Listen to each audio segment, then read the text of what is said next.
Bonjour à tous et bienvenue sur le tirage pour les Vierges pour le mois de mars 2019. Donc ce tirage est pour les Vierges, ascendant Vierge et Vierge en signe lunaire. Alors, déjà au niveau de votre tirage, on voit qu'il y a une progression, notamment une progression en lien avec les parents. Donc ça peut être pour certains d'entre vous une progression au niveau relationnel avec vos parents. Ça peut être avec des grands-parents également, ça peut être avec des personnes en âge d'être vos parents. Ça peut aussi être avec vos beaux-parents, enfin, d'autant qu'on a la carte du masculin à côté. Ça peut aussi être en tant que parent vous-même, dans votre rôle de parent. Voilà, si vous avez eu quelques complications, quelques difficultés à vous positionner jusqu'à maintenant, on vous dit ici qu'il y a effectivement une progression vis-à-vis de ce rôle de parent. Par contre, les choses ne sont toujours pas en place. On a ici la carte du labyrinthe qui amène un certain, une certaine complication. Peut-être que vous vous sentez un petit peu perdu dans la situation. Il peut s'agir d'une difficulté au niveau matériel, parce que la carte du masculin va faire référence à tout ce qui est d'ordre concret matériel. Donc ça peut être le fait de vous sentir un petit peu perdu financièrement, matériellement. Ça peut aussi être le fait de vous sentir perdu vis-à-vis d'un homme. Un homme qui, a priori, ne serait pas votre partenaire. Parce qu'on n'est pas ici sur la carte du consultant, on est sur la carte du masculin. Donc ce ne serait pas votre partenaire, mais effectivement, avec le labyrinthe et les nuages, il peut y avoir des complications.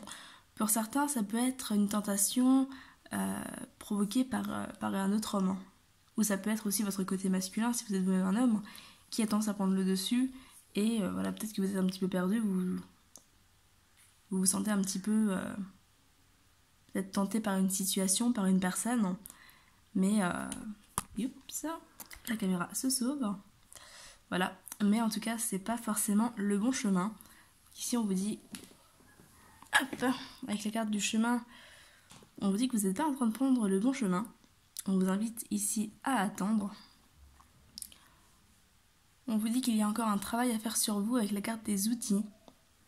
Mais en même temps, vous avez les outils nécessaires. Vous avez les outils pour avancer dans la bonne direction. Vous avez également les outils pour couper, ici avec la carte des ciseaux, pour couper peut-être certains liens, certains liens toxiques, certains contacts ou certaines situations qui actuellement vous amènent sur un chemin qui n'est pas bon pour vous. Voilà, donc attention à ne pas trop vous laisser tenter, attention à ne pas peut-être vous laisser manipuler non plus, à ne pas vous laisser perdre par soit par votre côté masculin, soit par cet homme qui fait un petit peu irruption dans votre vie. Mais en tout cas, il y a quand même une progression, il y a quand même une évolution positive. On vous dit aussi que vos parents pourront être en mesure peut-être de vous soutenir dans cette situation, peut-être de vous conseiller afin d'y voir un petit peu plus clair. Voilà, donc n'hésitez pas soit à faire référence, à en parler ou à vous rapprocher un petit peu de vos parents, ou en tout cas à vous conseiller vous-même en tant que parent, notamment conseiller votre enfant intérieur. Après, au niveau de l'oracle de l'âme d'Amandine, nous avons ici la carte de la dépression et la carte des guides. La carte de la dépression dit « Tu as un mal-être qui ne demande qu'à être compris et soigné ». Et la carte des guides dit « Dans ta situation actuelle, tu seras guidé. Sois attentif aux signes que tu recevras prochainement. » Donc globalement, la carte de la dépression ici rejoint un petit peu la carte du labyrinthe, du chemin et des nuages. Donc les choses ne vont pas forcément dans le sens où elles devraient aller, en tout cas pas dans le sens où vous voudriez qu'elles aillent, mais effectivement vous êtes guidé pour pouvoir sortir un petit peu de ce labyrinthe, retrouver le bon chemin, et comme dit, vous avez tous les outils pour ça. Les guides peuvent encore une fois faire référence aux parents, ou aux guides spirituels, ou à d'autres personnes, mais en tout cas, suivez un petit peu les signes, ça va vraiment vous aider à avancer dans la bonne direction.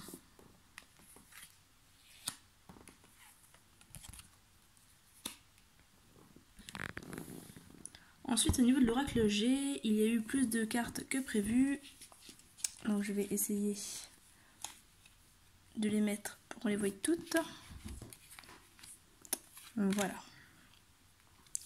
Alors au niveau de l'oracle G, on parle encore une fois de progression.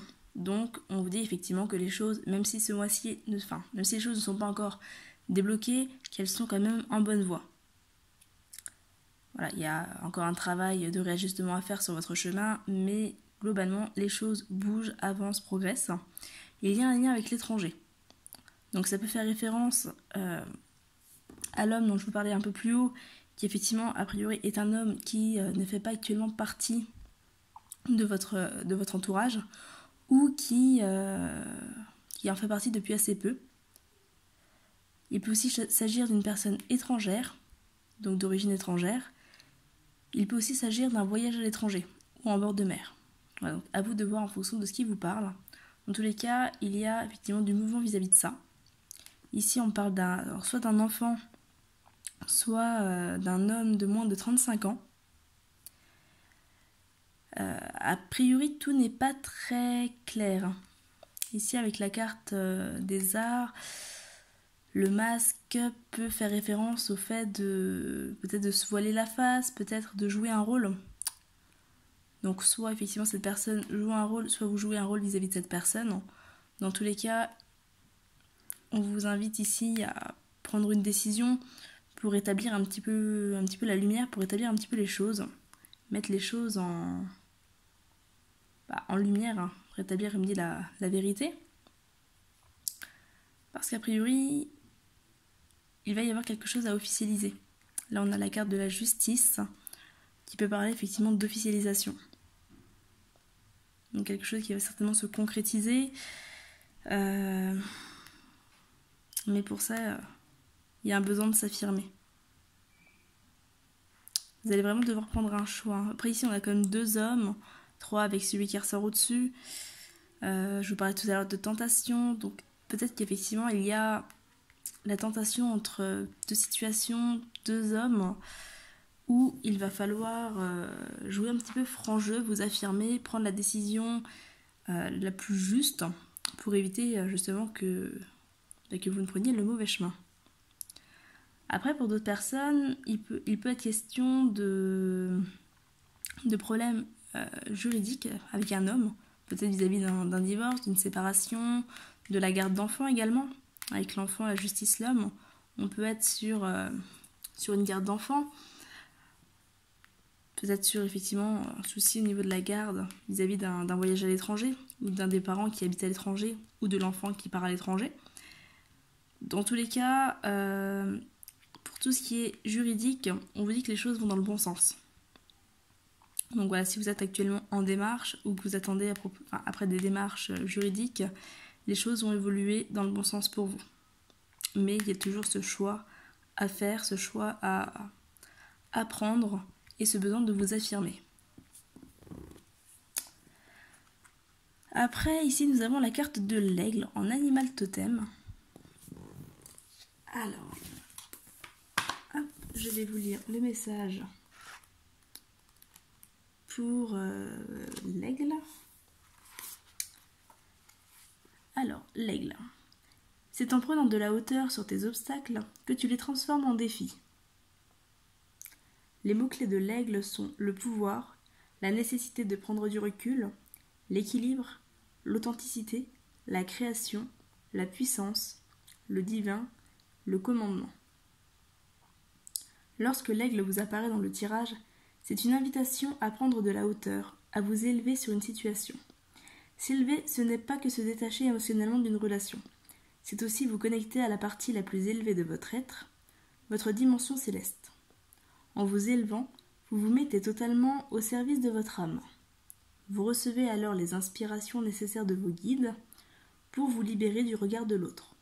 En vous élevant, vous vous connectez à une inspiration supérieure et incarnez profondément votre mission de vie.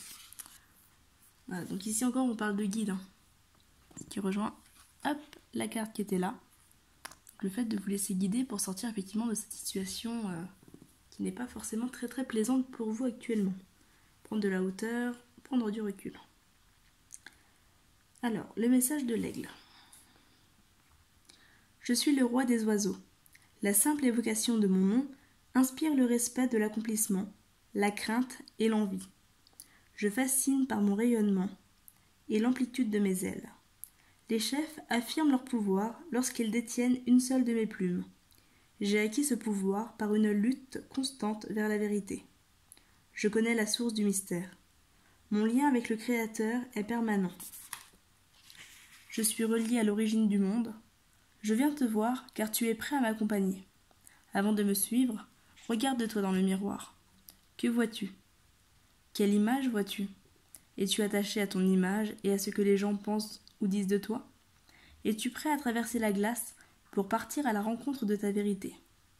Je te préviens que ce voyage, si tu l'entreprends, ne sera pas de tout repos. Il te faudra beaucoup de courage et d'authenticité. Tu te sentiras parfois seul et démuni, mais tu auras accès à la vérité de ton être, la vérité du divin et la vérité du monde. Voilà. Donc là encore, on parle de vérité. Comme je le disais tout à l'heure avec les cartes pour le masque, la justice, le choix, on est sur le besoin de s'affirmer, le besoin d'affirmer une vérité. De rétablir des choses également. Alors, je vais vous lire le rituel de l'aigle. C'est un exercice que vous pouvez faire ou pas. Voilà, c'est comme vous le sentez. Mais effectivement, comme le totem de l'aigle va vous accompagner sur le mois d'avril, ça peut être intéressant pour vous de faire cet exercice. Alors, je m'accorde quelques minutes. Je respire profondément. Je prends avec moi un miroir. Je me détends dans un espace calme. Je trouve une assise confortable et maintiens droite ma colonne vertébrale. À présent, je me regarde dans le miroir. Que vois-je? Je regarde cette image sans cligner des yeux. Je me concentre sur mon nez, puis sur mes joues, sur mes cheveux. Je ne pose aucun jugement sur leur forme. J'associe cette méditation du miroir à une profonde respiration. Je regarde mes yeux. Que vois-je? À présent, je regarde à travers mes yeux. Qui regarde à travers moi? Je visualise derrière mon dos un aigle qui regarde à travers moi. Je me laisse pénétrer et pénètre moi-même. Qui pénètre qui? Où est la source de celui qui regarde? Je dépasse l'image, le regard, le miroir et celui qui regarde. Je me relie à une dimension plus vaste. Je suis aigle. Voilà donc pour l'exercice associé à l'aigle. N'hésitez pas à le faire dans de bonnes conditions, à tête reposée avec le miroir, etc. Si jamais vous voulez une consultation individuelle, comme d'habitude, vous trouverez toutes les informations en descriptif de la vidéo, donc n'hésitez pas à me contacter. Parce que là, c'est vrai que ça reste général, donc encore une fois, ça ne peut pas répondre à tout ni à tout le monde. Vous prenez ce que vous avez à prendre, vous laissez le reste. N'hésitez pas également à faire un retour dans les commentaires. C'est toujours sympa d'avoir un petit peu votre avis, votre retour, surtout sur les exercices. Voilà, n'hésitez pas à vous abonner à la chaîne et à cliquer sur la cloche si vous voulez être prévenu des prochaines vidéos. Je vous invite également à aller voir le tirage annuel pour votre signe astrologique. Voilà, si vous l'avez déjà vu, je vous invite à le revoir étant donné qu'on attaque le second trimestre. Donc ça peut être intéressant pour vous de faire le point. Si vous ne l'avez jamais vu, je vous invite à aller le regarder. Voilà, n'hésitez pas à liker la vidéo également si celle-ci vous a plu. De mon côté, j'espère que tout vous aura parlé. Je vous souhaite un très bon mois d'avril et je vous dis à bientôt. Bye bye!